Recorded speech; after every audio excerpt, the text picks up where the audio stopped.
Good evening and welcome to the December 19, 2022 meeting of the City of Tuscaloosa Planning and Zoning Commission. This meeting allows for alternative participation in order to accommodate all citizens. Any written comments sent to staff were forwarded to the commission directly. At this time, I'd like to introduce our staff. Mr. Jimbo Woodson, Deputy City Attorney, Michael Gardner, Civil Engineer, Zach Pons, Acting Director of Planning, Caitlin Giles, Development Review Coordinator, Haley Webb, Planner, and Tiana Rivas, Office Administrator. There are 9 members of the Planning Commission, all who are appointed by the mayor for staggered terms, with the exception of the City Council representative, who is appointed by the City Council. I ask that the commission members introduce themselves and state their occupation, starting with Mr. Rumsey. Stephen Rumsey, business owner. Dina Prince, attorney. Vince Dooley, design coordinator, UA. Tim Harrison, general contractor. Eddie Pugh, retired, and Bill Wright, business owner. There are sign-up sheets outside for public comment. If you did not sign up, you'll be given an opportunity to speak. The commission will take up items in the order of the final agenda. The commission will initially receive a presentation from the staff as to the details of the agenda item. Additionally, we may hear certain matters involving the same property, such as annexation and a zoning matter concurrently, although we'll take separate votes on each matter involving the same property.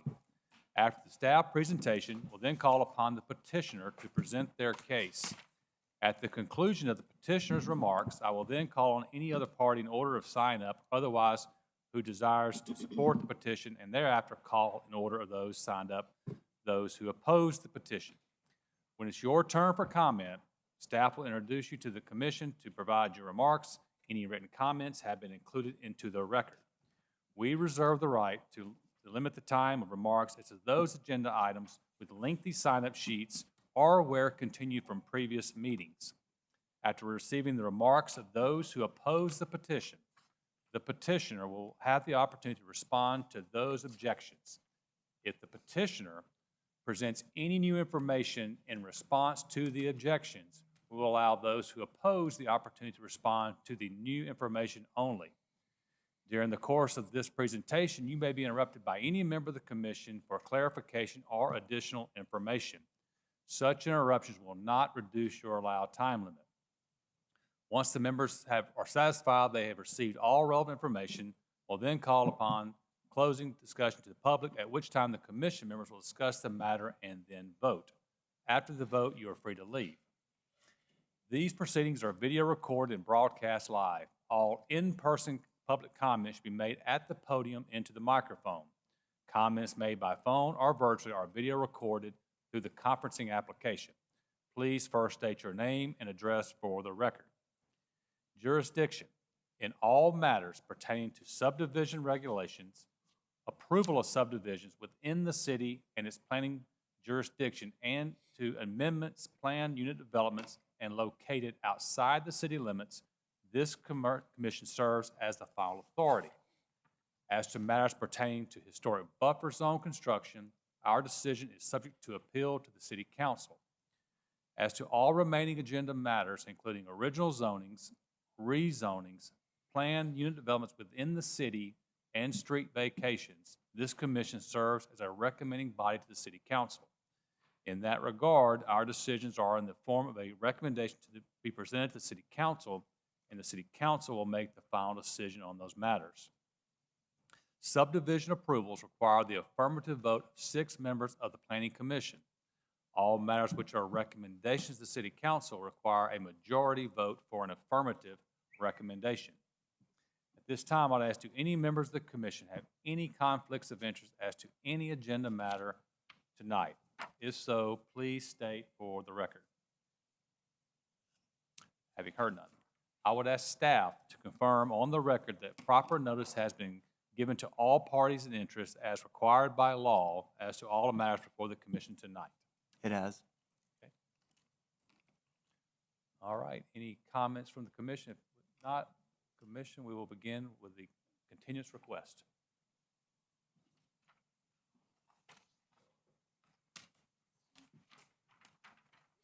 Good evening, Commission. It's nice to see all of you for our last meeting of the year. We'll start with cases requesting to continue, starting with the PUD amendment to Hillcrest Gardens, and the petitioner is here to make that request. Petitioner.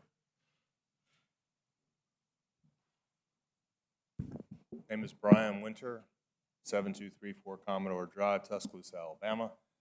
I'm here tonight on behalf of Hillcrest Gardens. We had submitted a petition to amend the PUD. We understand that the city would like us to do some additional items with respect to that, including an annexation petition and a commercial thing. We met with, the client met with neighbors last week, and they expressed some of their concerns to us, so we're in the middle of working on that. So I think we'll be able to come back next month with a really a good program which addresses the neighbors' issues. So hopefully this will save a lot of angst. Do we have, we're checking the sign-up sheets real quick. Is there anyone in the audience that's here on, related to this case right here, the Hillcrest Gardens, in the audience? Okay. Out of courtesy, since it was posted, we will allow, if you care to, make any comments which would allow the petitioner to hear those potentially, and hopefully, as we're going through this next phase of getting the modifications, the developer will continue to reach out to the adjoining neighborhood. So, okay, thank you. Okay, no one has signed, no sign sheets, correct? Okay. All right, Commission, before us we have a continuance request for P0309 Hillcrest Gardens. All those in favor say aye. Aye. Aye. Those opposed? Ayes have it. Merry Christmas to you all. Thank you. Thank you. Is that somebody signed up? I think Second so. case we have requesting to continue is S10422, and the petitioner is here for that as well. Good evening, Andy McCartney with CCL. We're just requesting a 1-month continuance while the developer, owner, property owner works through some issues, particularly related to the signage. Is there anyone in the audience that is here for case 10422, the camp subdivision? Okay, having heard none. Commission, before us, we have a continuance request for S10422, resurvey of camp subdivision. All those in favor say aye. Aye. Those opposed? Continue. We have one item on the consent agenda this evening. It's S9922. This is the MAPCO Hackberry Lane subdivision from last month. They went back and addressed the comments that we had last month and are here on the consent agenda this evening. No one in the audience care to speak for or against or hear any comments on MAPCO, Hackberry Lane? Thank you. All right, Commission, consent agenda item S9922, MAPCO. All those in favor say aye. Aye. Those opposed? Ayes have it. All right, moving into our continued cases, we have one continued case, S9622. This is the resurvey of Elliott Estates. It's consisting of 3 residential lots on approximately 13 acres located at 180 and 242 Patriot Parkway. This is not in city limits. Here's that vicinity map. It's just down the road from Hillcrest High School. And here's an aerial view. Here's the plat with contours. And without, this is again to create 3 residential lots. And they are requesting variances from sidewalks, capped sewer, as well as additional right-of-way along Old Marion Road. And attached on the screen is a letter from the county saying that they will not maintain sidewalks, and they are also not asking for that additional right-of-way. Engineering on the variance request? We're okay with going along with that. Okay, thank you. Petitioner? Mr. Chairman, members of the commission, Bobby Herndon, 2728 Lurleen Wallace Boulevard. A couple of years ago, we brought a 2-lot subdivision to you guys, and y'all graciously approved it. Come back and want to split off one of the lots into 2 parts, have a total of 3 lots. As a state, we're asking for, we gave up right away last time on Old Marion. But this time we're asking for a variance from granting any more sidewalks and the cap sewer. Any questions for petitioner? All right, thank you, Mayor Herndon. We have some folks that signed up, I believe, to speak. Mr. Chairman, we had 3 people sign up. Number 1, Mr. Tom Perry.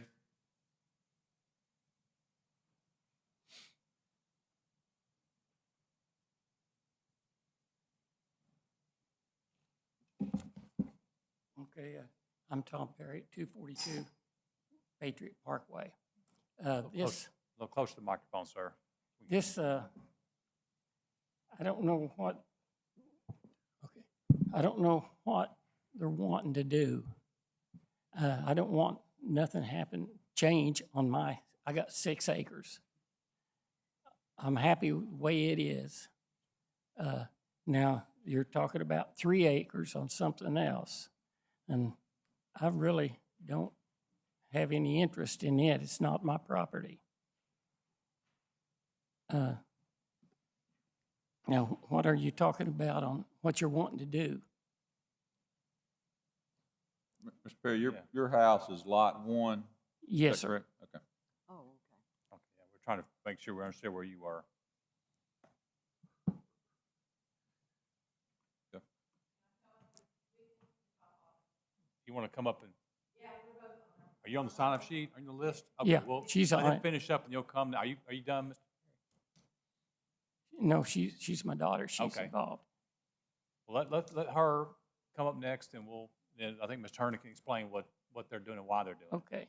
But it shouldn't affect your property at all. Well, that's what I'm wanting to find out. That's right, we understand. You coming up in? He's lot 1. I'm in lot Wow. 1. And that's They own lot 1. No, talking We about do. 2 and 3. They don't. My parents own lot 1. Okay, state your name and address for the record. Amy McKnight, I'm with the 242 Patriot Parkway. Okay. That's my parents' lot. Okay. They own lot 1, Right. and it was, sold to them a couple of years ago, and as is, and the Elliots own the lot 2 and lot 3. Well, he's wanting to sell the lot 3 to someone else, but my parents like it the way it is. They don't want Charlie to come in there and put mobile homes on any section of his property, which is why the sewer cap is on there, because they don't want him to sell off parts of it and then have, mobile home sections moved in there on his property. So that's kind of a big concern for them because they own this much of it. So they don't care, that if it has sidewalks or doesn't, they'd like it like it is, that's the way they bought the property. But they don't want him to sell off his piece by piece to get mobile homes moved in there. And they want their name taken off. I mean, it's known as Elliott Estates, and they have to keep coming here every time something changes. And he sells parts of it, and they don't want to have to do that no more. This is their part. They're happy with it, just like it is. And, what he does with lot 3 is up to him, but they surely don't want mobile homes moved in right beside them either. This So I'm was just bef- trying to explain yeah. what my father was This was trying to. before us a couple of years ago, correct? Yes, this was And it said a was- couple of years ago. At the time, there was a question about splitting off the lots and then requiring sidewalks. I think that became an issue Yes. for them. But now, I think staff and working with the county, the county does not want to maintain the sidewalks. They were Right. going to require putting sidewalks all the way on Patriot Parkway. And now the county does not want those. So that's what we're hearing now. That's why they're asking us a variance request, just for the record on why they're back here now. But I'm sure Mr. Herna can explain a little more about what the long-term plan is. Yeah, that's what they're Right. not wanting to happen long-term, I think Mr. Herna's hearing those. He'll come back and address those. for Okay. you. So Yeah, My mother's name's on there too. Judy, And Judy's she- here. I'm speaking for kind of both okay, of them. Okay. fair enough. Thank Mr. Herna, why don't you? No, I don't think anyone else has signed up, so you're clear to come back up.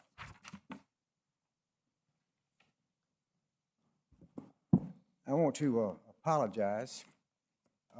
This has been going on for a long time. Since we're not going to have to ask for much, really should just be a resurvey of Lot 2 and Lot 3. Yeah. So we want to go ahead and relay that. Lot 1 will not be affected. It'll be a resurvey of Lot 2. We've changed this thing so many times. It'd be a resurvey of Lot 2 into 2 lots. There will be a note on the final plat that no mobile homes will be allowed on these properties. I hope that would answer their questions about mobile homes. But on the final plat, there will be a note that no mobile homes will be situated on either of the two lots in this development. You can understand their concern when their lots listed as part of this. Yeah. Right. One of the many times we changed it, Mr. Chairman, it was part of it, and I let this slip through the cracks. It should just be a resurvey of Lot 2. Just, Now, Mr. Herndon, I can help out a little bit, actually. You've I got need it. all the help I can get. No, you're good. We've done this a million times, I know. You've got it right. We are including all of this property because there is currently a note on the plat for all of these lots that if either lot subdivides, they are responsible for the development of sidewalks on their property. That's right. Whether if lot 2 develops first, lot 2 is required to develop sidewalks along lot 1 as well. So resurveying all of this property removes that note from both of those lots. So at this point, now that this is being removed from both lots, if lot 2 subdivides any further at any point in time, the owner of lot 1 shouldn't have to be involved. Right. Well, Caitlin, let me ask you something. If Lot 1 is going to be on this plat, doesn't the owner of Lot 1 have to sign it also? Yes. Okay, so Mr. Perry's going to have to sign this plat. Okay. But yeah, on the final plat, there will be a note that there will be no mobile homes on either of Lot 2 or Lot 3. The Perry's, is that, Yeah. y'all clear on yeah. this and you understand? I mean, ma'am, you gotta come, someone's gotta come to the podium and have a conversation with us. If we approve it tonight, you have to approve it also, because you have to sign it. Mr. Chairman, we're going to need to withdraw. Withdraw. Or to table it, please. Yes, for a continuance? Yeah, then? ask for a continuance. Okay, Okay. all right. So, Ms. Perry, Mr. Herndon is going to withdraw. He wants to continue this case, I think, to work from he's the petitioner. He's going to work with his party, and they will work with you to make sure you're clear on what's happening going forward. This is. Okay. it's- Well, you understand our situation. Absolutely. Yes, Absolutely. we do. They need to clear some things up on that end, but you, Yeah. They just hate to keep getting dragged back for him wanting to sell pieces of his property. When they've already bought theirs, they're settled, they're good. And now, And they just don't want mobile homes over there. It's just- we'll ask staff to make sure they're communicating with you. if it was before. we would sign it if it was in there that he can't just keep cutting it up, putting Right. So a trailer park. I, like Mr. Chairman said, we need to get Mr. Herndon to talk to you before y'all come before this commission again, so that all this is hopefully worked out, and then it'll just be And staff, would y'all help them understand what's going on, and that way they're clear-minded, please? Okay, we have a continuance request for S 9622 resurvey of Elliott Estates. All those in favor say aye. Aye. Those opposed? Ayes have it.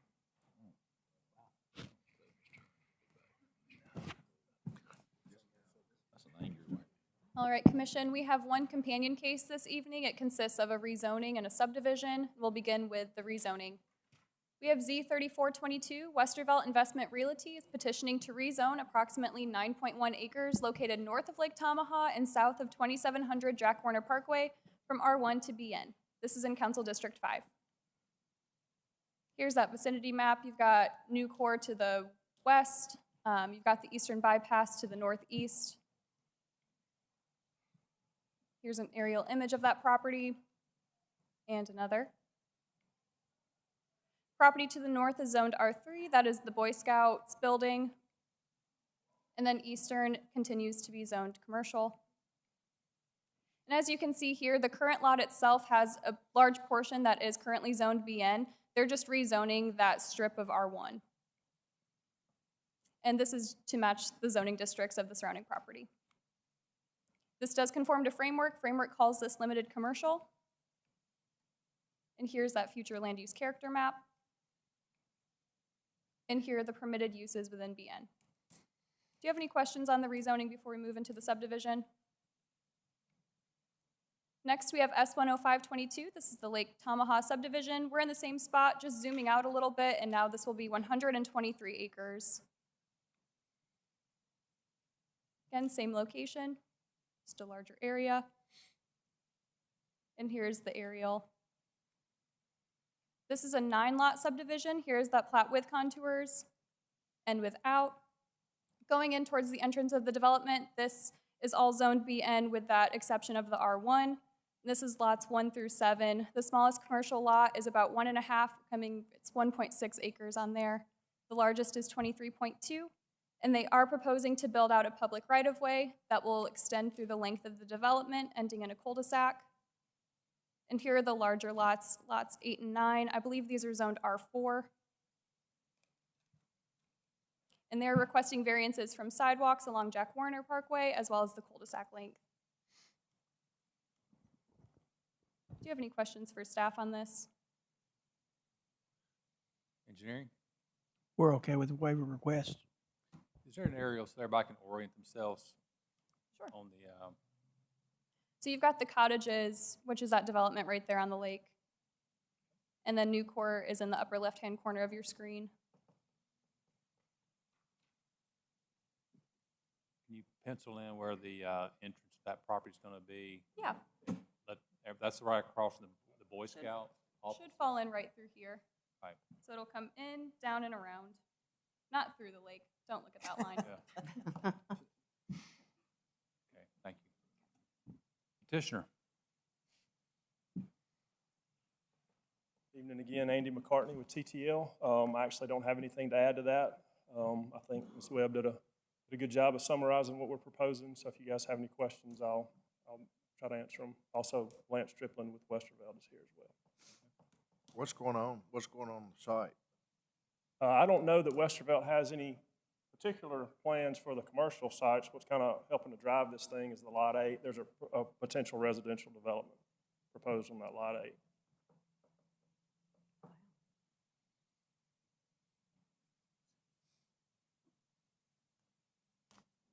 But all of it's going to be rezoned BN, correct? No, As just the pieces, the lots 1 through 7, most of them are already BN. A portion of that Lot 5 is R1, I believe. It's being rezoned to BN. The rest are the ones that are south of the BN lots will remain residential. Mm-hmm. Yes, sir. So they'll all be being? All the ones north of the lake BN, east and south of the lake residential, R4. Lot 8 and 9. Yeah, 8 and 9 residential. R4, and every 1 through 8 is B. Yes. Gonna pull back up, yeah.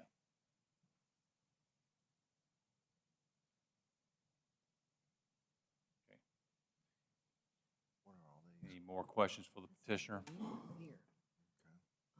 Thank you, sir. Thank you. Anyone sign up for or against, or anyone care to speak for or against these petitions?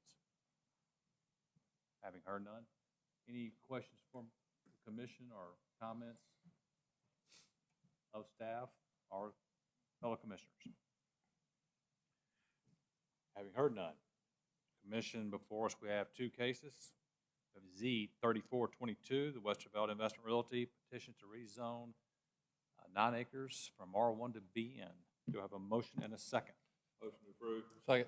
Got a motion and a second. Ms. Hornsby? Yes? Yes. Yes. Yes. Yes? Yes. Yes. Yes, motion approved. Commission, for we have S 10522 Lake Tamaha subdivision with 2 variance request sidewalks along Jack Warner and cul-de-sac length. Engineering has no issues with.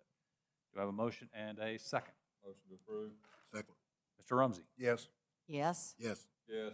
Yes? Yes. Yes. Yes, motion approved.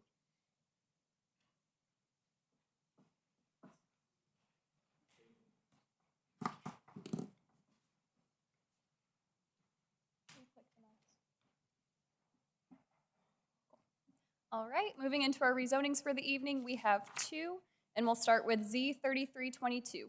EMB Holdings LLC petitions to rezone approximately 0.6 acres located at 1710 25th Avenue from MG to BN. This is in Council District 2. Here's the vicinity map. It's just 2 blocks from the Drish House. And it's southwest from the new Good Dog Dog Bar, right next to the interstate. And here's that property. It was a former church. Here's that property to the north, still zoned industrial. And the eastern property is zoned R3. That's a church as well as a single-family home. And this is, they're requesting to rezone to BN to renovate the existing building into a restaurant. And here's a proposed site plan of how that could look.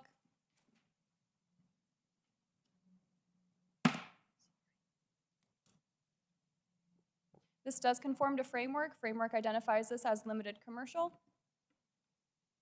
And here's that future land use map. Here are the permitted uses within BN. Do you have any questions for staff on this one? We talked about in Chair, Vice Chair, the parking requirements for this facility. That's right. And so there are a couple of options that we won't really be able to get into until the build out. The zoning code has some language where 50%, it'll take some further digging into for the parking requirement, but if they need one, they'll go to ZBA for a variance. They'll go to ZBA if they need a parking variance, but there's still some stuff to flush out with their building plan before we know that. So basically, they're grandfathered in unless they do more. It could be, that's right.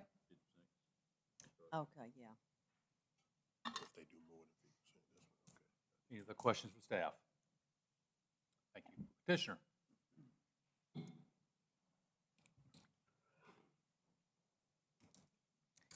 Nikki Ray, representing EMB Holdings for 1710 25th Avenue.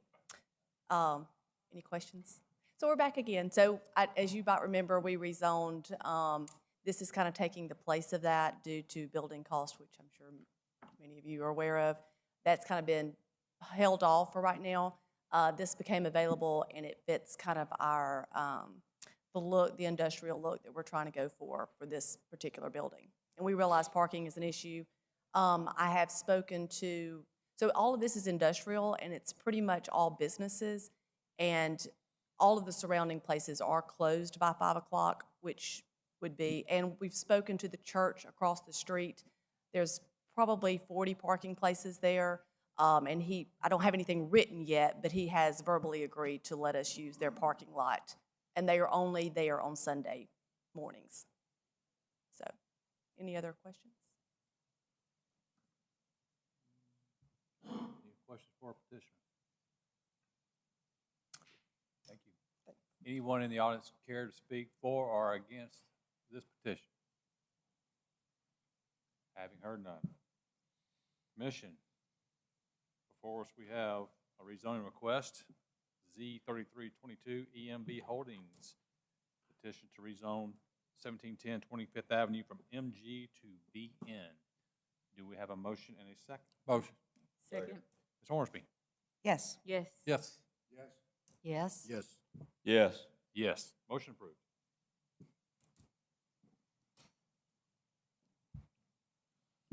All right, last rezoning case of the evening, we have Z3522. Michael Jones petitions to rezone approximately 1.5 acres located at 3507 McGee Road from BN to ML. This is in Council District 6. Here's the vicinity map. It's near the intersection of University and Skyland. Here's an aerial view. This is an existing electric and supply store currently. That'll be their continued use as well.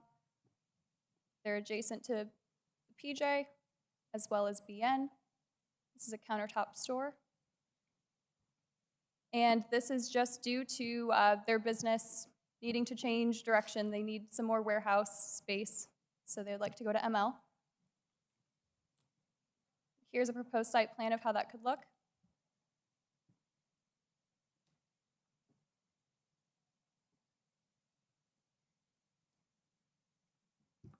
And this does conform to framework. Framework identifies this as Flex Employment Center. Here's a future land use character map. And all of the permitted uses within ML.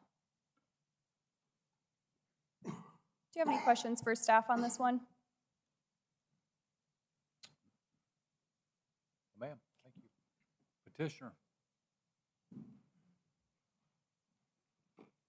Jordan Morris with Ward Scott Morris Architecture, 1606 Bryant Drive, Tuscaloosa. The primary reason that we have requested rezoning is because BN only allows a 10 by 10 roll-up door for tradesmen. He sells some pretty large electric motors and needs forklift access in and out of there, so the door that he wants to have is larger than that.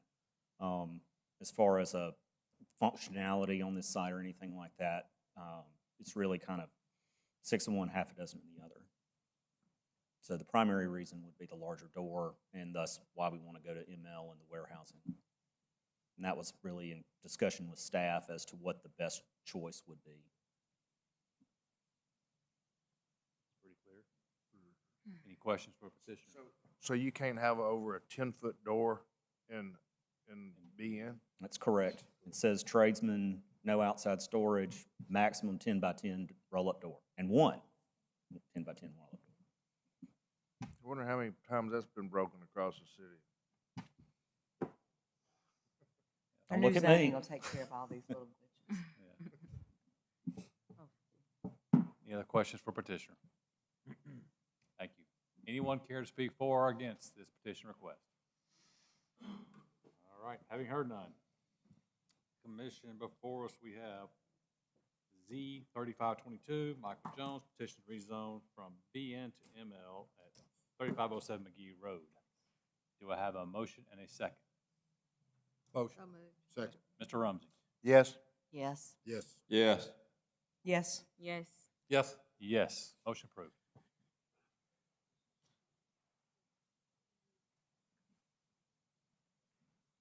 Alrighty.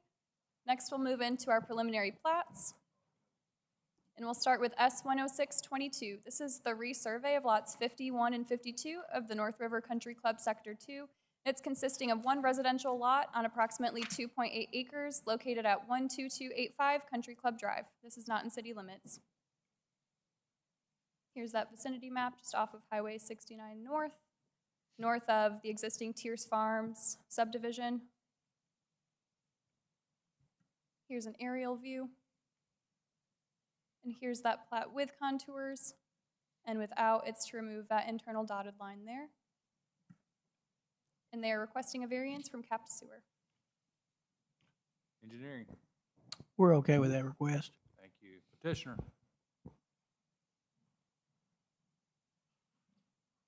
Mr. Chairman and members of the commission, I'm Gary Cobb of Black Warriors Survey, and here tonight representing the Pattersons. And like I said, that we want to consolidate the two lots into one so they can build one single-family dwelling on the property. Pretty clear. Any questions for petitioner? Thank you. Maybe a unicorn. Yeah. Sir. Maybe a unicorn. Somebody actually wants to make a bigger lot on the Yeah, lake. exactly. Right. Love it. Anyone in the audience care to speak for or against this petition request? I haven't heard none. Commission, before us, we have S-10622, a resurvey of lots 51, 52, North River Country Club, Sector 2. One variance request to cap sewer. Engineering has no issues with. Do I have a motion and a second? Second. Ms. Hornsby? Yes. Yes. Yes. Yes? Yes. Yes. Yes. Yes. Motion approved.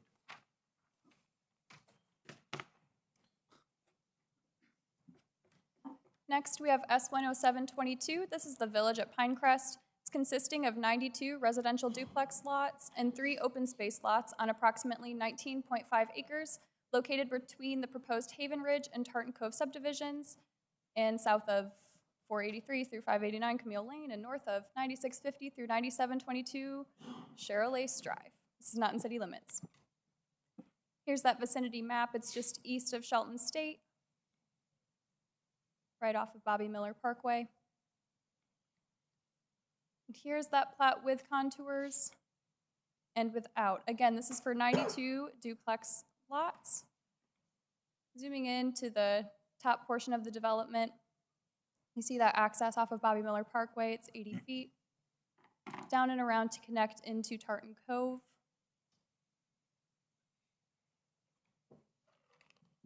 Here's the southern portion of that development. Open space lot 1 in the bottom left-hand corner of your screen does not have street frontage. They will be requesting a variance from that. However, they have provided that 20-foot access easement in between lots 32 and 33.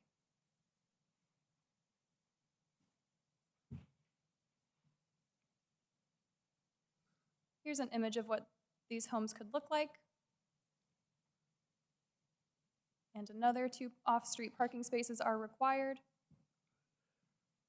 And their variance requests this evening are for 150-foot street intersection offset. Going back to that plat, that's for this area right here.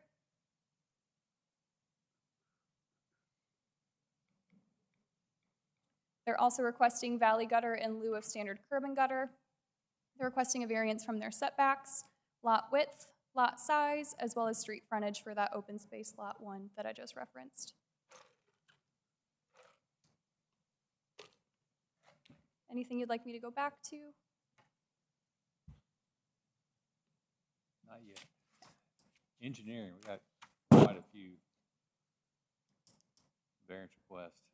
With respect to the 150-foot street offset, we're okay with that. And we are also okay with use of valley gutter in this application in lieu of curb and gutter. The setbacks are more planning issues than engineering. I would like to see a note on the plat that says the open space lot that has no street frontage, that you can't be built upon. Can't be what? Can't be built upon. Any questions for engineering or staff? So one of the things we talked about, and Chair, Vice Chair, was the issue with fire truck access and having 2 points of access. Yes. I think the way this ought to be handled is the secondary access for the fire department, according to the code, it triggers at the 30 lot mark. And you go back to the plat. So the second access is future road to the right. That's correct. So that No more. fulfilling that obligation for secondary access could happen by Tartan Cove building their access road, or maybe this developer building it when he reaches the 30 lot limit, or provide an alternate way that's maybe not shown on the preliminary plat that would suit the fire department. Any other questions for staff? Thank you. Petitioner.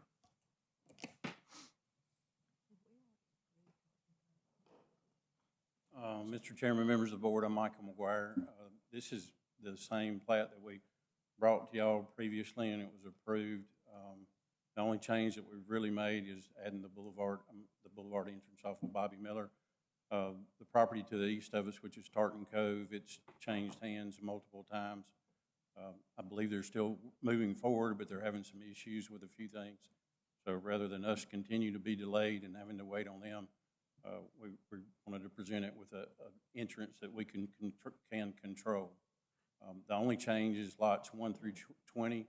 We adjusted them around a little bit to accommodate the Stubb Street and the Boulevard Street. Other than that, County Commission's already granted our variances. These are the same variance requests that we had on our previous plat, so really outside of that, most of it's pretty much the same. If y'all got any questions. Have we approved Tartan Cove? That's been approved, Tartan Cove? Say that one more time. Have we approved Tartan Cove? Yes, ma'am. When was So that? what's gonna happen if it doesn't get developed? That- And you've said that it's changed hands or whatever. I mean, if it never gets developed and we don't have this other access road, I mean, are y'all gonna stop when you? Well, he can't get another building permit. the only after legal- 30. Okay, all right, so that's where, that's the stopgap? He'll stop that. and Okay. He'll either have to build out this road or come back with a redesign. Yeah, just The to way we understood it. Right? just to polish what Tim was saying a little bit, they can't have more than 30 lots without a secondary access. So if they start to exceed that, and that road in Tartan Cove hasn't been built yet, they'll have to figure something else And out. who knows that? Is that with the LDP process, or, I mean, who knows, okay, wait a minute, we're not gonna issue a permit because we've issued 30 so far, and The main way we will control that is we wouldn't approve a final subdivision plat that included more than 30 lots until that alternate access was constructed.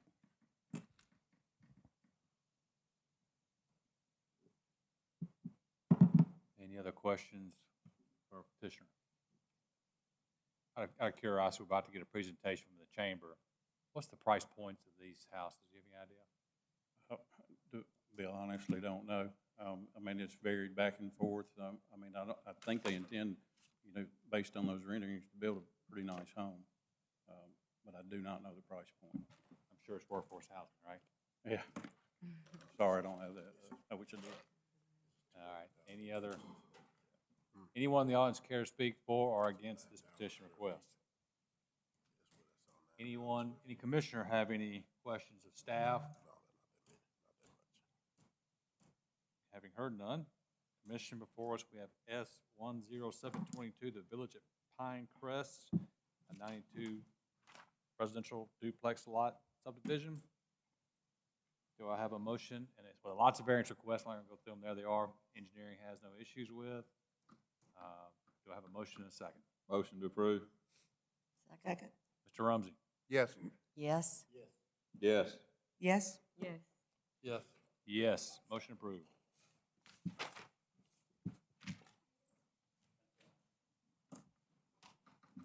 All right, so that's it for the cases that we have this evening, but we do have Barclay Garrett here with the Chamber of Commerce who would like to give you all a presentation. And anyone in the audience listening, anyone at home listening, this is for you too.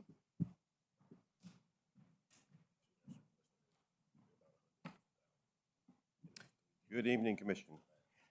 It is not lost on me that I am the only thing standing in the way of you doing your last-minute Christmas shopping. So I will attempt to be brief, but certainly want to make sure I get a chance to answer any questions that you guys have.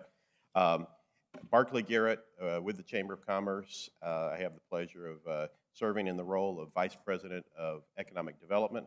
So that means a lot of different things, but it also here recently has gotten me involved with a number of workforce development issues. And as many of you may have known, in the spring, we had our Next Level series, and then followed that up with our Next Level Summit. And in that, we identified some workforce development challenges, some workforce barriers.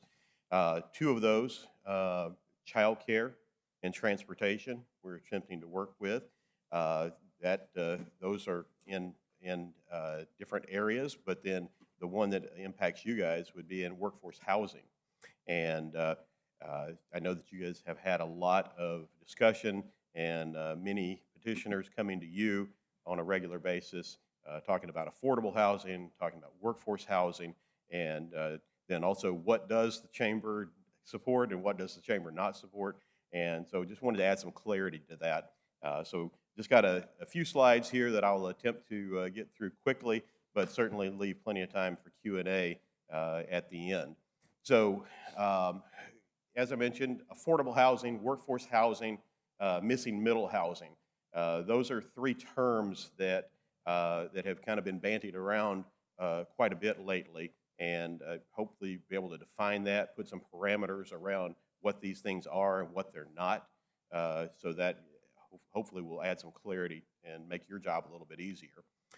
So affordable housing, that term has been around for a while. It's kind of a softened version of low-income housing, low to moderate income housing, subsidized housing. It's kind of been adopted as a generic for all of those types of terms. And most local, state, and federal programs, as it relates to affordable housing, base their numbers on area median income, otherwise known as AMI. So to qualify for affordable housing, your income, your household income needs to be between 30 and 80% of area median income. So that is a definition by HUD, U.S.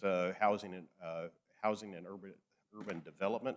And so what they look at is basically just lining everyone up who is a wage earner, and the median income is going to be the person right in the center. So it's not an average, so we don't have the Bill Gates or the Elon Musks of the world skewing the numbers.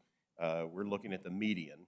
And so, and then it also adjusts based on household size. So the area median income for Tuscaloosa County is a little over $54,000. That's for a single individual, okay? And that does take into account that under HUD statistics, Tuscaloosa County is combined with Hale County, okay? So anyone who works with affordable housing, subsidized housing, low to moderate income housing, they will be very familiar with this chart. This is a HUD-produced chart. And so on the far left-hand side, where it has a one-person household, that is the 54,000 number. So extremely low income limits, that's 30% of area median income. Going all the way up to the low is 80% of area median income. And then they have a formula that adjusts based on how big your household size is, okay? So whether you're talking about the housing authority, you're talking about Habitat for Humanity, those types of organizations utilize a chart, either this specific chart or a chart that's very similar to this, to apply your income limits to whether or not you qualify for the programs that are available, okay? But that being said, I want to give you the actual HUD definition of affordable housing, okay? So affordable housing by HUD, the actual definition means that we're not spending more than 30% of our gross income on housing costs, and that includes utilities, okay? So for tonight's discussion, I want to make sure that we're setting the definition as the HUD definition of affordable housing. So the 30% number is what we're going to be using, and you'll see that number kind of popping up throughout the presentation, okay?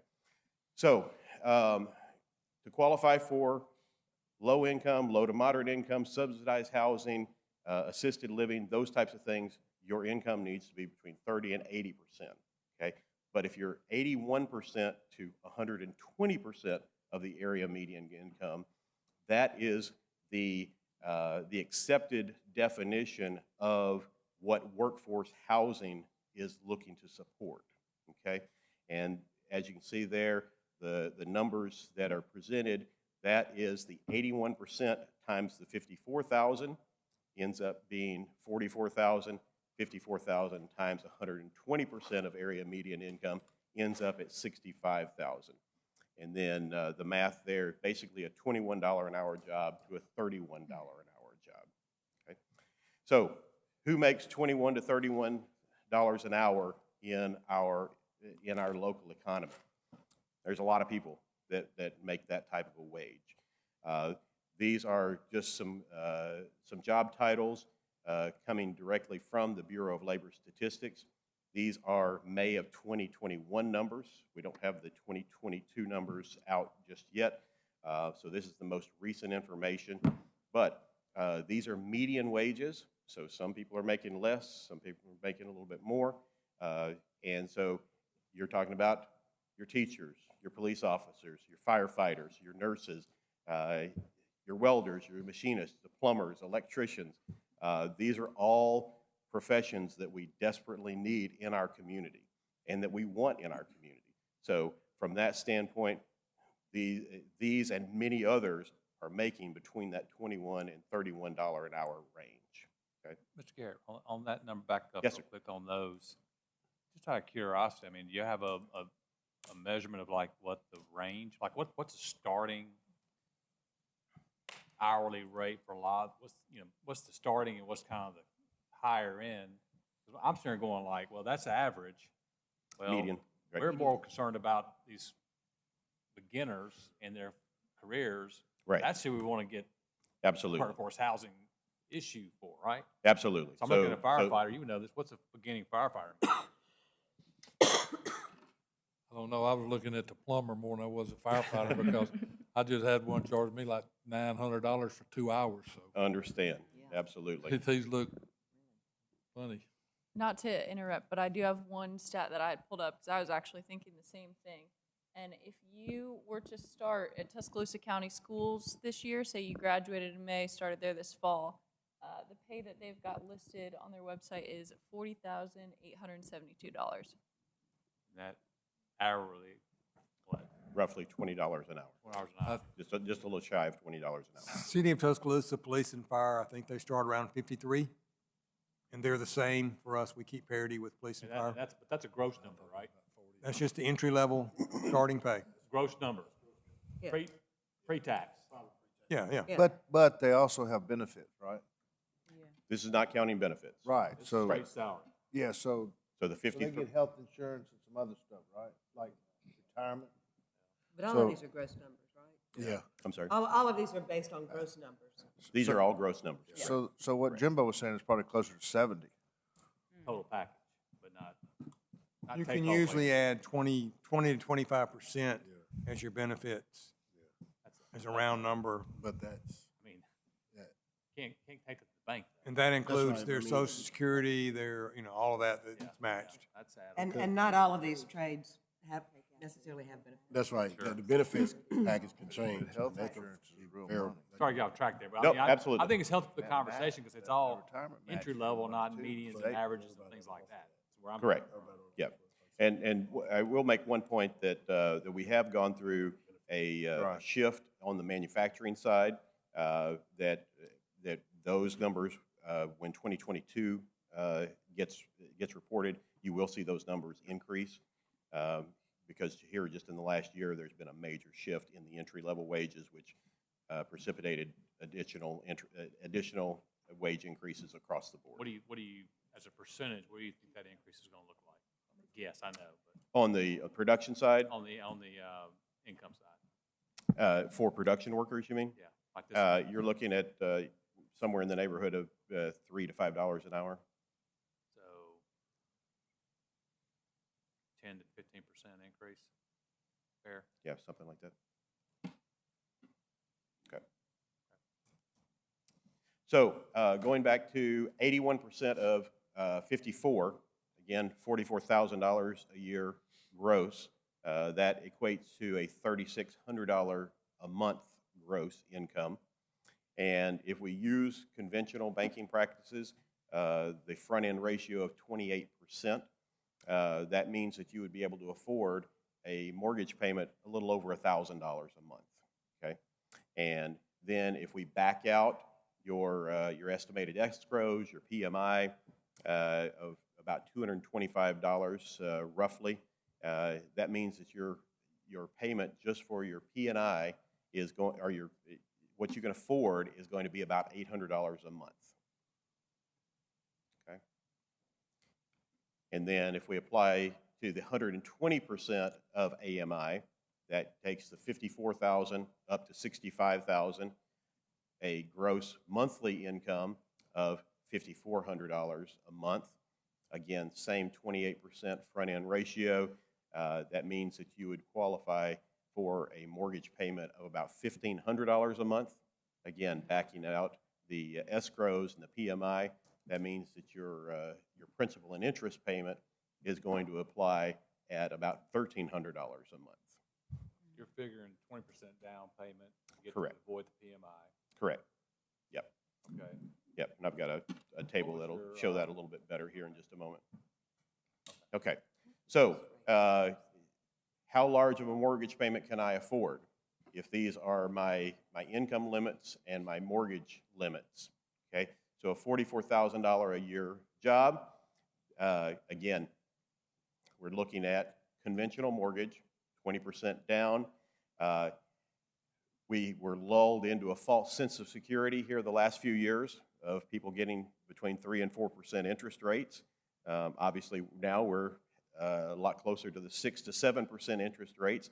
So I gave you kind of that range between 3 and 7%. But highlighting the center number there, historically, 5.5% is a very reasonable number. So assuming that we were able to get a 5%, assuming those numbers come down here in the not too distant future, hopefully, then a $44,000 a year job with an $804 per month P&I mortgage payment would be able to afford a $150,000 home, or mortgage, sorry, that's the mortgage, okay? And then same thing, $65,000 a year job, $1,300 mortgage payment just for P&I means that you would qualify for a mortgage of $242,000, okay? So then that creates the challenge, obviously, if we are that first-time home buyer, we're starting out new in our career, we don't have a lot of experience behind us, don't know what your life situation was like when you were 22 to 25 years old. It was very difficult for me to save up $30,000 to $77,000 for a down payment. So that means that we're likely going with, an FHA. We're going with some other non-conventional loan that doesn't require a 20% down payment. Okay, so these numbers are going to be skewed depending on what your individual situation is. If you are fortunate enough to be able to make a 20% down payment and get these types of loans, then these are the types of total home price that you would be looking at. So assuming that we stay at 7% interest and you're on the low end of this scale, you're at the 81% of AMI, then you can afford a total home price of $151,000 a year, or $151,000 total. If you're on the higher end of that pay scale, then you would qualify for a $244,000 total purchase price. Okay, so these numbers then would get adjusted based on what is your down payment, what is the interest rate, what's your gross monthly income. Okay. So our friends over at the Alabama Center for Real Estate, this is a division of Culver House at the University of Alabama. Every month they produce a report for most of the counties in the state of Alabama as well as statewide. I know that these numbers are a little bit difficult to read, but this is a 5 or 6 page report that they do every month. If you're not looking at their website and pulling these statistics off, definitely encourage you to do that. They crunch these numbers and do an excellent job of keeping up to date with everything that's going on, and then also compare that to previous years, previous quarters, previous eras, so that you can get an idea of what's going on in your marketplace. So this is just an expansion of the October numbers, so it makes it a little bit easier to read. So just Tuscaloosa County, the total residential sales, 186 units. That is down 30% from October of 21. We might guess what has impacted that. Certainly interest rates is a major factor in people being able to afford homes. And then it gives you the median and the average sale price. So the median sale price about $250,000 a year, $250,000. The days on market has increased up to 40 days. We were down in the mid-20s not too long ago. So if you were in the home buying arena just a year ago, you can imagine how quickly things were moving. And so things have slowed down a little bit, so that's good for the buyer, obviously. And the number of units that are for sale has definitely increased. and that's a good thing for buyers as well. But unfortunately, we are at a situation where we only have 2.8 months worth of inventory. Okay, so what ACRE does, the Alabama Center for Real Estate, they look at inventory to sales ratio. And this is a good indicator of, is it a buyer's market, is it a seller's market? And to have a full inventory where you have a balanced market, where it's neither a seller's market nor a buyer's market, you need about 6 months worth of inventory. We're at about 2.8, but we have been as low as about 1.0 months worth of inventory, okay? Meaning that it was absolutely a seller's market. And so a buildup of inventory from this perspective is a good thing, okay? Certainly for the buyer, okay? Does ACRE track, like it says here, the 528 that's currently in October on the market for sale? They track the median or maybe the ranges? Yes, sir. I mean, Yep. So I'm looking at, my mind's going, okay, the average sales price has gone from, it's $295 in October. Mm-hmm. And that's obviously well above the numbers we were talking about earlier, from the 150 to 244. Correct. And the homes listed, I'm just curious what the skew in the range is, and actual numbers, because at the end of the day, it's a raw number I'm more worried about. What's the inventory on that workforce housing? Right. So I'm just kind of. Absolutely, you're on the right track. So so the median sales price for October of '22 was $250,000, and as you can tell from the chart, the ideal time to buy was October of 2015, and you would be able to take advantage of all that equity that you've built up. But this is going back to the same slide that you saw earlier, just so we can have that fresh on our mind, that at 7% interest rate, the total house purchase price of $150,000 to $244,000, or let's just say, for the sake of argument, that that interest rates go back down to 5%. You're looking at $187,000 to $302,000. Okay, so somewhere in that range is what we're talking about for workforce housing. Okay, so not a hard and fast number. Lots of variables, lots of things that impact you as an individual. Whereas we're kind of talking globally about all workforce housing, right? Okay. So, to your point, Mr. Chairman, if we're just very conservative and say that workforce housing is between $150,000 and $250,000, okay, just as a point that we can just pull some numbers from, we have about literally 117 homes for sale in Tuscaloosa County. This is county-wide in that range. 61 of those are in the city of Tuscaloosa, 15 are in Northport. The balance is out in the county or in more of our rural areas, okay? And this is as of last week, okay? So these are very current numbers. Now, this does not take into consideration age. It doesn't take into consideration the condition of the home. This is strictly the listing price. Yes, sir.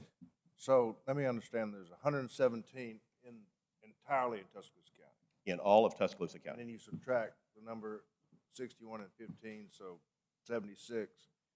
So the rest of them are out in the county. Correct. But it's a total of 117. Correct, yes.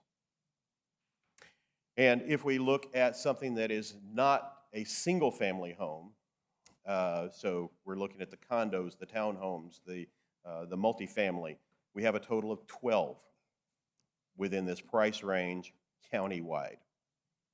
Fortunately, 10 of those are here in the city of Tuscaloosa, one across the river, and then one somewhere else. Okay, so clearly not a lot of options if you're a buyer looking for this type of home in this price range. as it relates to new construction, obviously, you guys see our builders and our developers on a regular basis. We got some fabulous ones in our community, and we even have some of them in the discussions that we're having about workforce housing, okay? And some of them are doing their darndest to be able to address these issues, okay? But from the National Association of Home Builders, they are seeing that in the Tuscaloosa MSA, our average prices are at $408. This is for new construction, okay? Our other 4 large cities, large metro areas in the state, we've listed them there. Obviously, Huntsville and Mobile have figured out something. We don't know exactly what they figured out. Hopefully, it's not a quality issue, because we do not advocate for a low-quality product being produced. But assuming that there is good quality, then is it a size issue? Is it a design issue? Is it a density issue? So Huntsville MSA, one of the fastest growing MSAs in the entire country, their average new home price, new construction price, $313,000. So almost $100,000 less than what we're building homes for. So do they have a lot more hungry subcontractors that need work? I don't know. But there's something there that they figured out that we might want to emulate. Would that be potentially because of they have a larger MSA area? I mean, are you capturing like Athens? And what are we capturing? We say our MSA. Give us a visual of what our MSA is. So for the AMI, it's 2 counties. It's just Tuscaloosa and Hale. For this particular stat, it adds in Greene and Pickens County. That's odd that you add in those counties and our costs are so much higher. Yeah. Probably because all of ours is being built in just a couple of zip codes here. You know, you look, your 2015 spike, or when it went down in October of 2015, I mean, it could have been a release of a particular product, but could that be, you think it could be these national home builders all flocking to Huntsville because of the jobs? I don't know what it's attributed to. I know that it is contrary. I mean, with all the jobs they're bringing, you'd think it'd be driving it up. Yeah, I know from my personal experience that the inventory was low 4 years ago, and in the last 4 years, it has even gotten even lower, except for here just in the last 6 to 8 months. Kind of where I was thinking, Stephen, on it, because the way Huntsville's growing, it got so much land going out towards the interstate. It goes into Limestone County. And then you got national D.R. Horton's going up there and dropping building those big 500 houses at a time. Yeah. We're not doing that. We've got some small developments with them, but I don't think. That's why I was curious about the whole MSA. Yeah. MSA is kind of just a. So the Huntsville MSA is a 2-county. I forget exactly the 2 counties that are in the Huntsville MSA, but it's just. What is MSA? Metropolitan Statistical Area. So that comes from the U.S. Census Bureau. Does the square footage of the product affect this? Is that? Absolutely. Yeah. Okay, So as it relates to Huntsville and Mobile specifically, we haven't dug into the numbers deeply enough to know exactly, but certainly it would imply, again, assuming that the quality is the same from community to community, we are certainly assuming that size is a variable, density is a variable. So those are two clear areas where you can drive down the price. Well, also, and then quality. I mean, you said quality also, right? You add quality into that. Right, and I'm not willing to give up on quality. So if they're building a lower priced home because the quality is poor, I'm not implying that they are, but if they are, then But then that that's can off be- the table. but that can We're be not specific- supportive of that. That can be significant, though. Oh, it could be, yes. Barclay, I have a question for you as well. Is this single-family homes, or does this This is strictly single family. Well, this is all new construction for anything that is 1 to 4 units. Well, I was gonna ask the same thing, Caitlin, because if you sold a student dwelling that was say a stacked flat or something for $1.5 million that was producing a lot of income, you know, it doesn't take many of those with only 117 units in a month or whatever to maybe cause that number. But when I look at the 408 and you start looking at the houses you see available, it doesn't seem inconceivable that that's pretty close. Yeah, I agree. Yeah. What about material? Are you doing this material for material, or you kind of, is that a variable as well? Yeah, Brick certainly material costs are a factor, but I don't think that Huntsville is getting better pricing on materials than what we're getting in Tuscaloosa versus what folks are getting in Mobile. So I don't know that that would be a factor. You know, I guess I'm thinking like brick to brick versus brick to hardy board versus brick to. Oh, okay, yeah. Oh, I see what you're saying. Yes, See what I'm saying? absolutely. You know, Absolutely. one thing that's, you know, I can tell you right now, like, and I don't know that there's always something in numbers for sure, but I think your point is the averages. You know, they're selling apartments in Huntsville at $350,000 a door. Okay, apartments. Forget how houses. I mean, that's what the multifamily market is up there. So that's you're trying to. According to this statistic, a 300-unit apartment complex going at $350,000 a door is actually $25,000 more than a house. And I know that's the market up there. I mean, that's what they're going for sure. As fast as they can build it. Over 300. Well, That's probably entry level, but then again, look at the labor pool they're drawing. That's probably 850 to 1,000 square foot apartment. Yeah. But their median income is a lot higher, I'm sure. Right. Yes. Yes, absolutely. And that's gonna rent for between $1,500 and $2,500.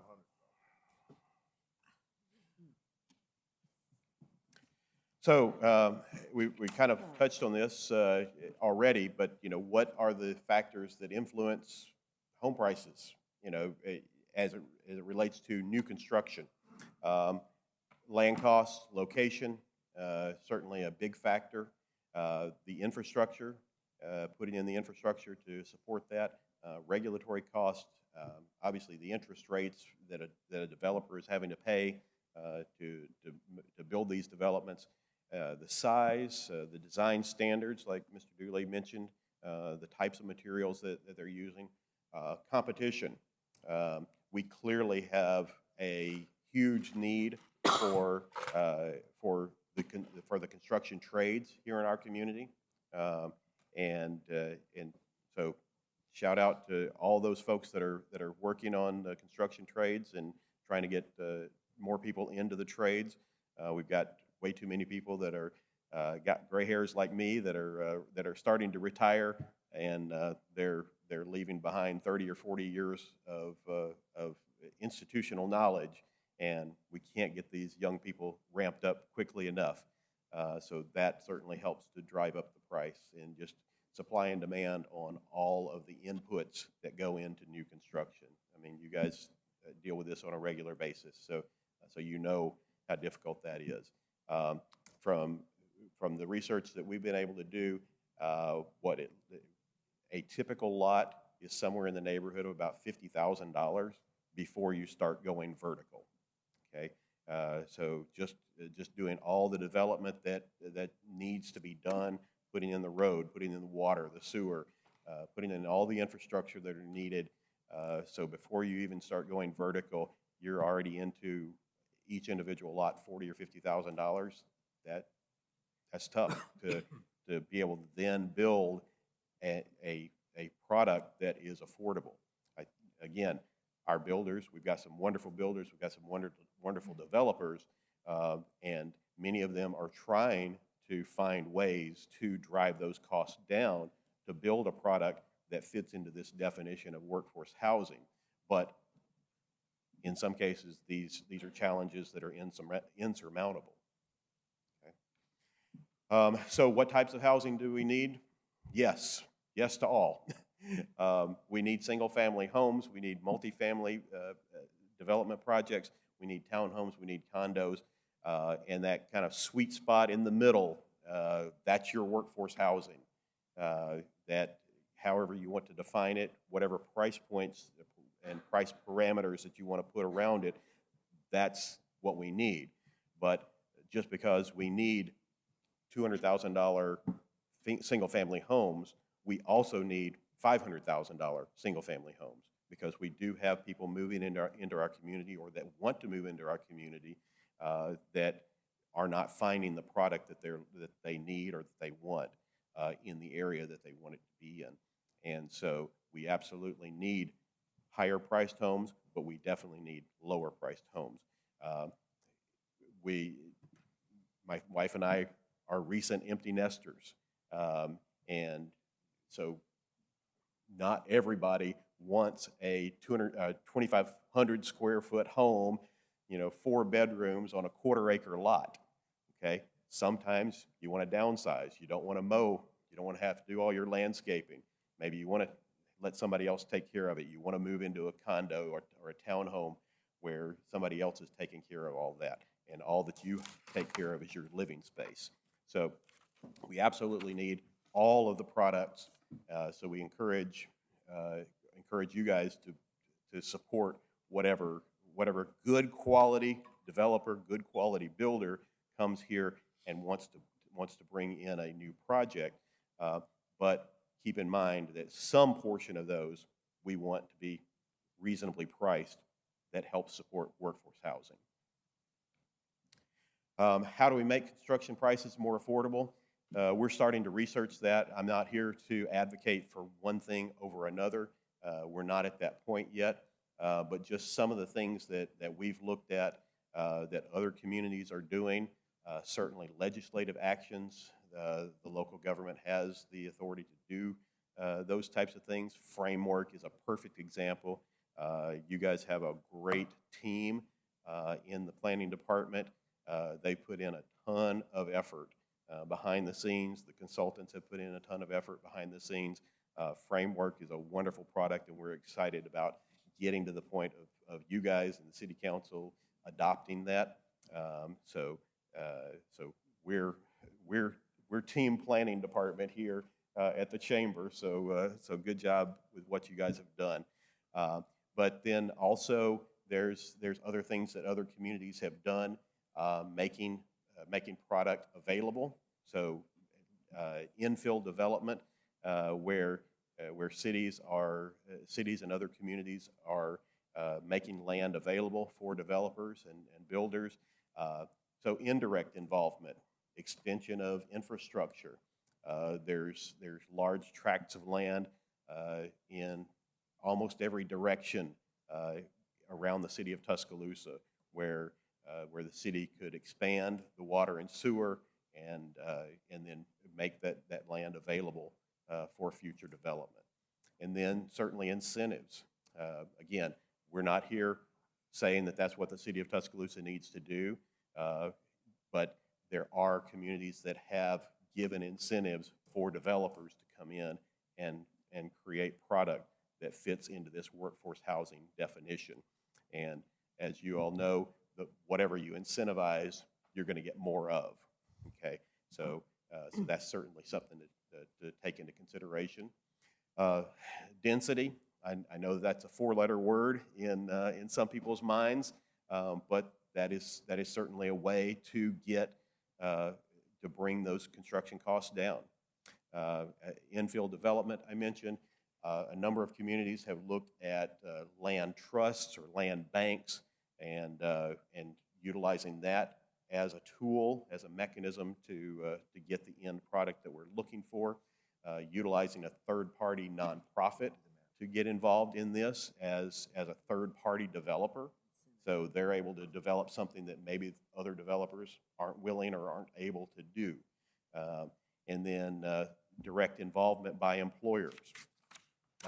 We see this mainly in resort communities. So resort communities on the coast, we see it in Colorado for the ski community, where the employers, they're actually building the apartment complex, or they're building the housing development. Kind of think of the things that we saw maybe in the 1800s or the early 1900s, where you had factory towns.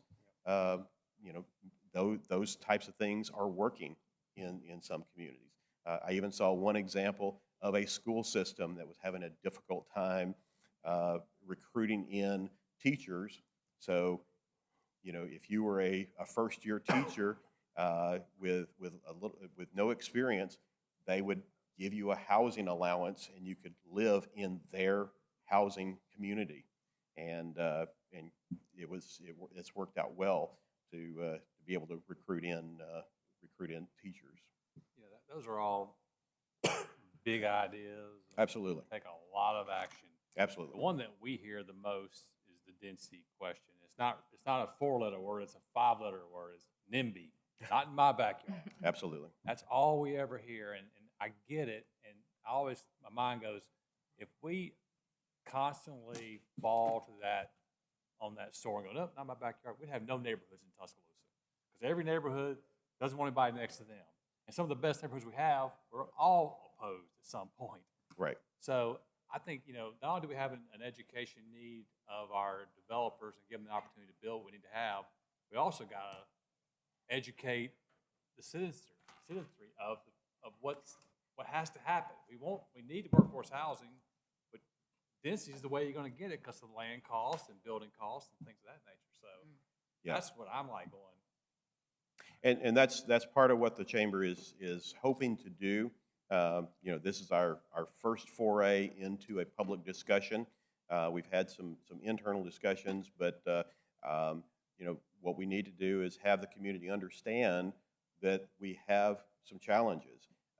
If you go to a restaurant, if you go to a hotel, if you go, you know, you go to get your car fixed, you call a plumber, you know, you go to the hospital and need a nurse, you know, these are all people that we want living in our community. We desperately need them, and there's some very compelling statistics that show that the further someone has to drive for the job, the less committed they are to their job. Do we want folks that are on our police and fire department that are having to drive 30, 45 minutes? Well, once you get to 45 minutes, maybe I'll just take a job in Hoover, and it'll be easier for me. And we absolutely don't want to lose our essential workers. We coined a new term just a few years ago of essential workers, and we found out that lots of people really are essential workers that maybe you didn't think about. I'm pretty happy that the truck driver is going to my grocery store and filling it up, and we've got toilet paper on the shelves now. Hey, what percentage would you say the Mercedes-Benz employees live in Tuscaloosa? We're looking at that as a statistic. I mean, that's an example of a Yep. major employer in this town, and if we don't have housing for them, they're going to be going to, like you said, Hoover. They can get to Hoover as fast as they can get to Tuscaloosa. It seems like I remember from Framework that we've discovered that something like 60% of the people who work in the city live outside the city. You're right. Yeah. Right? So, you know, and that stunned me. I mean, that's why it stuck in my mind. All those tax dollars are going All somewhere those else. tax dollars are going somewhere else. Yeah. People are less committed. You don't have people nearby. They Right. don't have the same And kind so of many involvement in nurses the and, community. And Absolutely, and nursing that's home one thing people live in that you really can't put a price Greene tag on County, Hill is County, Pickens County. I mean, it's not just commuting to Birmingham and back. They're oh the no, there's smaller a lot of people who counties. live out in That's the what rural she's saying. or Right, the smaller right. towns in rural areas, Exactly. Fayette and Yeah. you know. Well, and you know what? You can get a lot cheaper house there. Right. That's So, that's you know, that's, Well, and I Well, we I wanna- don't really that's what we wanna understand. fix. I what love that you exactly bring that is- up because that puts more stress on our roads too, on your car. They're using our roads with no tax revenue. Right. Right, Besides right, payroll. and they don't even live here. You're spending more on gas, and when you're spending more on gas to get to your job that is paying somewhere in the $40,000 to $50,000 range, you take out all your expenses, you take out what rent is, because you're still living somewhere while you're saving up to buy a home, and our average rent costs are $1,200 to $1,300. That's half of your income every month. How are you saving $80,000 for a home at the same time? Right. And that's kind of the. What, Yeah. what I'm glad we're talking about all of this. describe for me what exactly is meant by infill development. Yeah, so infill development would be opportunities where maybe a house was taken down, whether it be a dilapidated home or maybe it was never a home to begin with, but there's a lot in a developed neighborhood that can Fill in. that can be filled in. What, and I'm sure, I guess developers, contractors, et cetera, just can't make enough money on refurbishing or renovating an existing house. I mean, you ride all through town and you see pockets where it's a convenient location, but the houses have, they need spiffing up. They're built in the 50s or 40s or even earlier. And a prime example of that, and I know I'm the only one who voted against it, but Springbrook. Springbrook has houses that sell for $60,000 to $70,000. Now, most of them are rental now, but that's a good location, really. I mean, it's convenient. And you get on the interstate in no time, but developers must not make enough money to go in and do enough to it to then sell it for $100,000. I mean, this to me, $250,000 to me for a first-time home buyer is a ton of money. And maybe that's just where we are now, but it just seems like to me. And 20% down. And how do they ever get? I mean, I don't. I mean, That's gross. I don't think I could have saved that up for my first. Yeah. Well, I paid $70,000 in the vineyards. That was 40 years, 30 years, 35 years ago. It's probably the same as 250 now. Well, but if you're gonna do like an infill, what was Harris Stewart's project we just approved recently? Acadian. No. Oklahoma. That's Yeah, an infill Oklahoma, that's development. right, yeah. Every one of those houses is $500,000. So something like, I hear infill, my mind goes to something like that. In garage apartments, they used to have houses used to have garage apartments. Now everybody screams bloody murders now wants to live in a garage apartment. I mean, right behind. As you can tell, you've given us a lot of food for thought. We hope we're giving them a lot of food for thought, because we got to figure out, these are some of our answers. Right. Yeah. Right. But how do you get everybody to sing Kumbaya on all this and get on board? Because every entity's got their own little sandbox they're worried about. That's one with the density thing. Every time you talk about density, again, every adjoining neighborhood comes up and goes, no, it's too dense.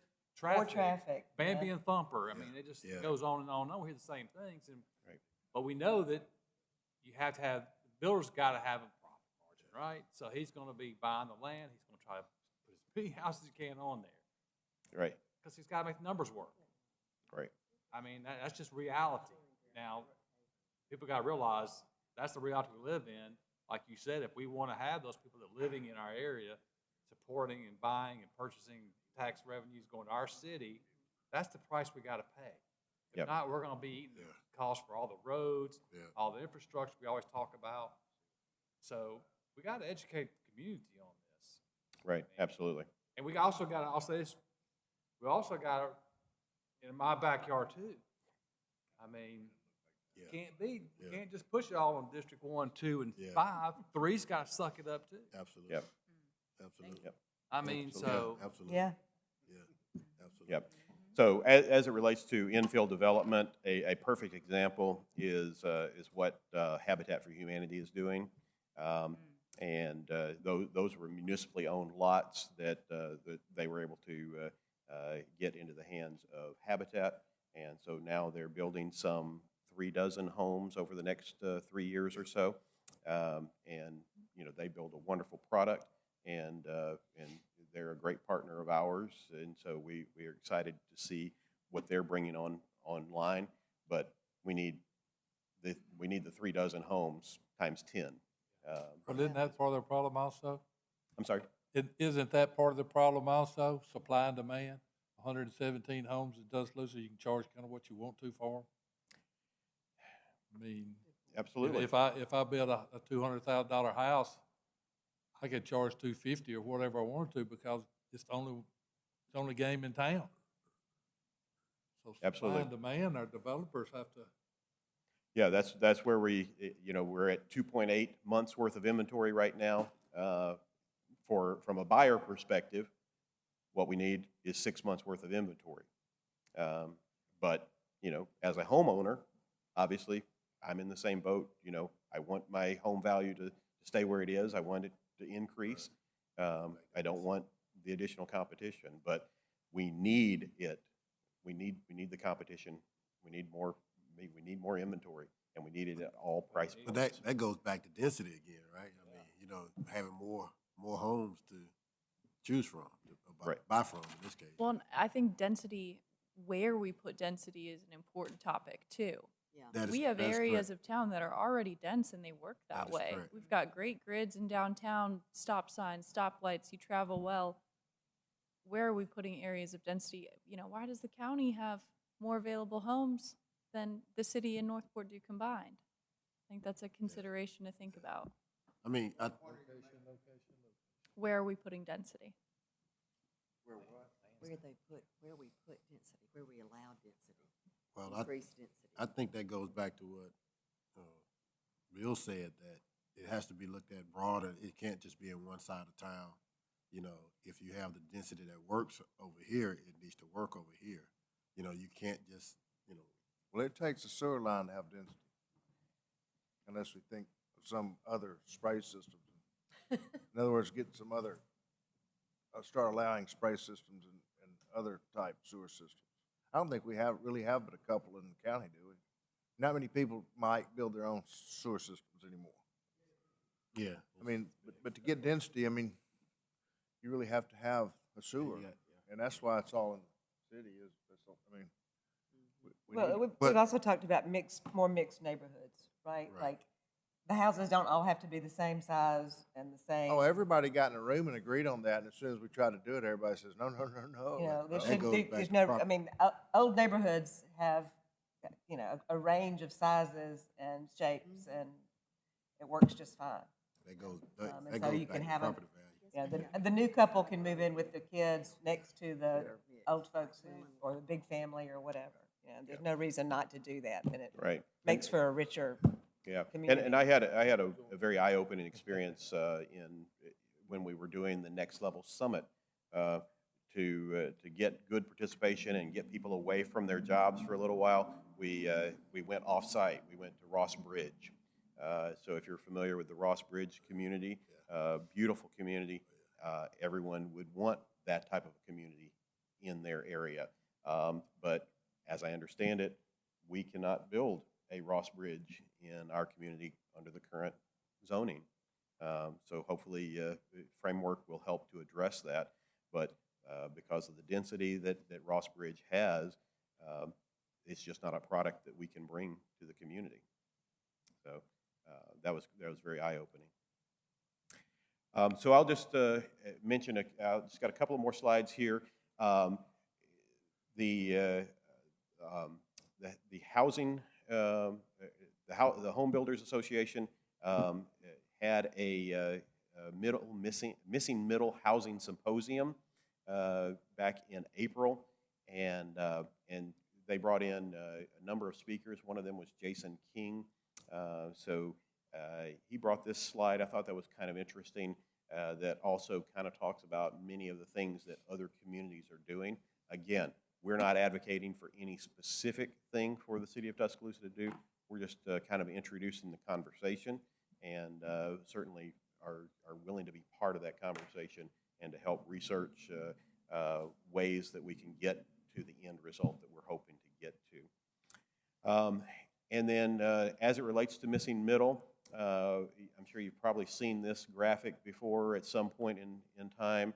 I think that this is pretty indicative of Tuscaloosa and the greater Tuscaloosa community.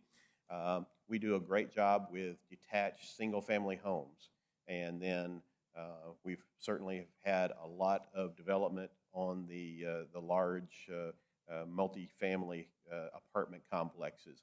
But the missing middle housing is everything in between. Okay, so it's the smaller homes, it is the duplexes, the quadplexes, the small courtyard type product.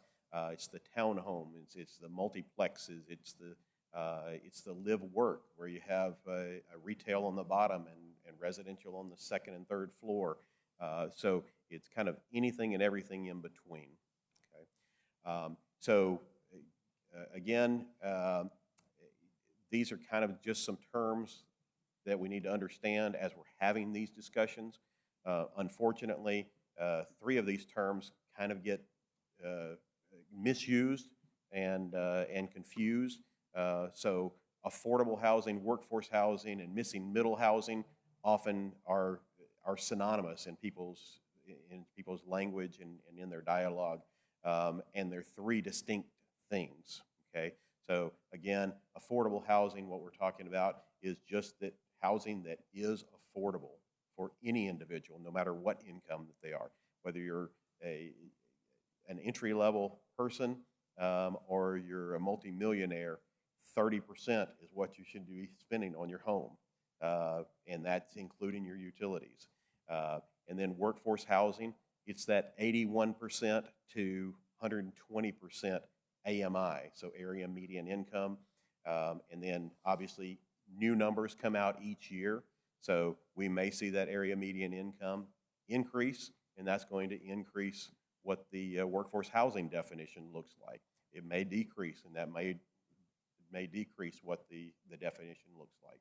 And then missing middle housing, this is an area that framework will hopefully address, and we certainly believe that it will, and it'll create opportunities for builders and developers to do those houses that kind of fall in that middle range, and add some clarity to that.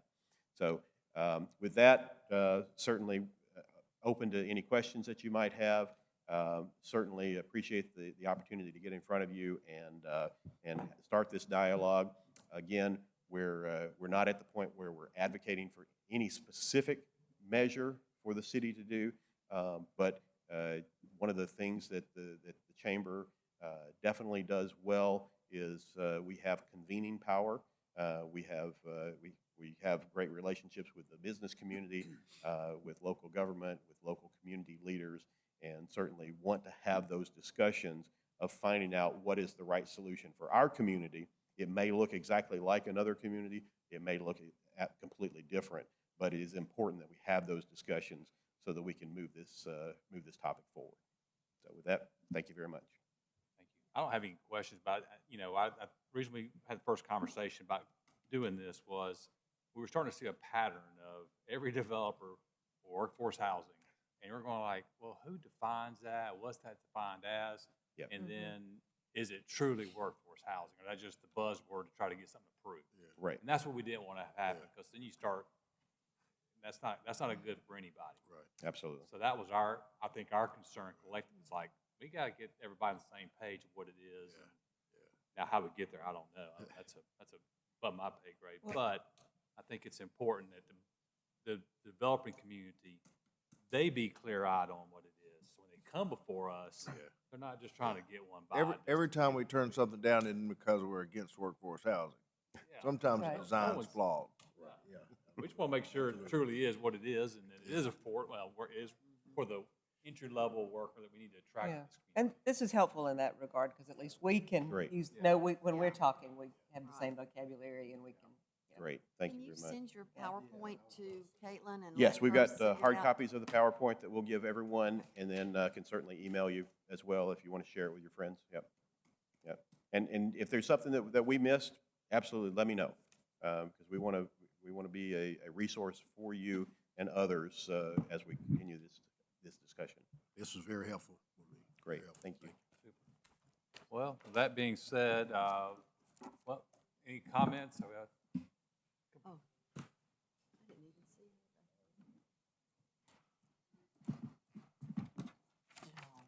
Joan Barth, 5541 Woodbury Lane. I sat through this thing, and I just wanted to say thank you for having this conversation here tonight for Tuscaloosa Neighbors Together. And we really appreciate especially some of the thoughtful discussion about density and the point about where it goes. It doesn't need to build tight housing, doesn't mean you have to create a traffic jam, right? It doesn't mean that you have to have all of the negative things associated with it. If you're going to be building houses that are small and affordable, they don't have to lack sidewalks. They don't have to lack a place to play or a playground. And I especially appreciated the comments about preserving existing homes now, investing in our neighborhoods that currently are affordable. I live in Woodland Forest, which has that exactly, that mixed housing, exactly what you're describing. There's duplexes, there's garden homes, and there is very huge homes as well, all in that range. And so I just wanted to really say that I appreciated this conversation, the complexity of it, all of your comments and the insights, and we look forward to seeing this going forward. Thank you. Thank you. Thank you. Thank you. All right, ladies and gentlemen, thank you for tonight. One more. One more. Uh-oh. Oh. We've got one more thing. Really quick, thank you, Barkley, for coming and giving that presentation. This will be really useful stuff to use as we continue moving forward with framework. We'll be able to reference this. Speaking of framework, we have a quick couple of things to update on. We have a couple of dates changing for upcoming meetings for some of our special called. So looking at that really quickly, we'll continue on with that January 4th being virtual only. We have removed the January 24th meeting and tacked that on towards the end, so we'll get there in just a moment. February 1st, March 1st, April 5th, these are all the same. May 3rd, and now I was trying to change my calendar as you're going, but are you Oh. going to send this to us in a email or something so that I can? Yep, This you is should not- have it, but if we'll it's not resend here, it. I won't be here. Yep. So- First, we have to approve it, right? That's right. Well, so the ones that I'm speeding through have already been approved. We can go over them, though, if you'd like. Well, I just want to take pictures so I can give it to my Okay. office.